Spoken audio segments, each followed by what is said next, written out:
저희가 이제 전체 분야를 좀 커버해야 되기 때문에 좀 독특한 종목을 갖고 왔습니다. 덴티움입니다. 덴티움 하면 익숙하시죠? 바로 임플란트 제조 회사입니다.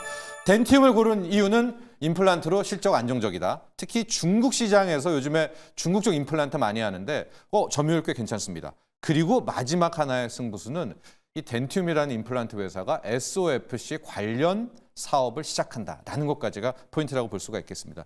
여러분도 잘 알다시피 임플란트 제조하는 거와 있고 요즘은 임플란트를 하는 그 치료 패키지, 솔루션을 같이 하잖아요. 이제 그런 것들이 이 사업의 전체 100%를 차지를 지금까지는 해왔습니다.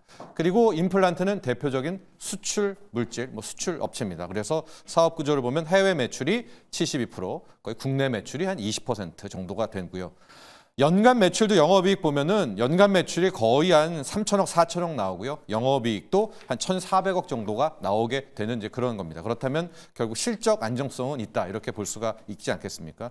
그런데 1분기에 뭔가 좀 삐걱대는 모습을 좀 보이면서 약간 주춤을 했어요. 1분기 때 보면 매출은 또 계속해서 늘고 있는데 한 800억씩, 20%씩 영업이익이 꽤 많이 빠졌습니다. 10% 정도 전년 동기 대비 하락하면서 한 200억, 192억대로 좀 추락을 했는데 이렇게 되니까 영업이익률도 한 30% 이상은 나왔거든요. 이 임플란트 회사들이. 그래서 그 오스템 임플란트가 잘 나가고 상장 폐지까지 한 건데 1분기만큼은 영업이익률이 또 20%로 떨어지는 그런 모습이 됐습니다. 그래서 점유율도 이제 3위로 빠지게 됐는데 그런데 회사를 좀 놓고 보면 1위 오스템 임플란트는 상장 폐지했죠. 지금 메가젠 임플란트가 2위로 올라섰는데 이게 KOTC에서 여러분 메가젠 임플란트 한번 보시면 주가가 완전히 초급등세입니다. 그러니까 임플란트라든가 이런 부분들은 여전히 아직도 실적과 성장성 있다. 근데 광고비 많이 써서 잠깐 주춤을 했다. 중국 점유율로만 봐도 전체 중국 임플란트 시장의 이 덴altium이라는 회사가 25%입니다. 그래서 이 덴altium 같은 회사들은 실적에 대한 걱정은 좀 없겠다라고 볼 수가 있는데 주가는 성장성이 필요한 것 아닙니까? 근데 지난 3월 말에 이 회사가 주총을 하면서 느닷없이 미래 먹거리 신재생 에너지 사업을 시작한다. 그리고 언급된 게 고체 산화물 연료 전지 SOFC 사업을 진행하겠다고 밝힙니다. 이 SOFC가요.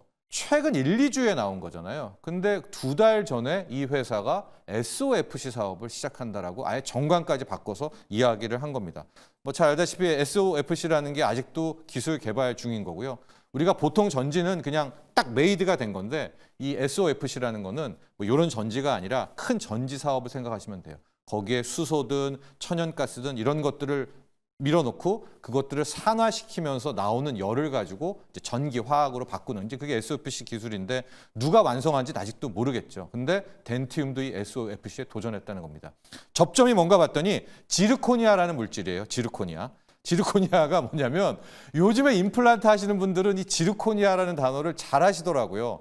세라믹 보철할래, 지르코니아 보철할래 할 때 그 지르코니아인데 이 지르코니아가 바로 SOFC의 전해질로 사용되는 전해액 물질로 사용되는 이 지르코니아라고 합니다. 그래서 이 덴티움이 이 지르코니아에 대한 연구 또 재료 확보와 함께 SOFC로 임플란트 회사가 넘어가는 이 모멘텀을 통해서 최근에 SOFC 종목 찾기도 좀 힘들고 또 그런 회사들이 실적이 안정된 건 아니잖아요. 근데 이 덴티움이라는 회사 보니까 실적은 임플란트로 그리고 SOFC 이렇게 이어지는 이런 성장성. 그래서 오늘의 작전주로 덴티움을 골라봤습니다.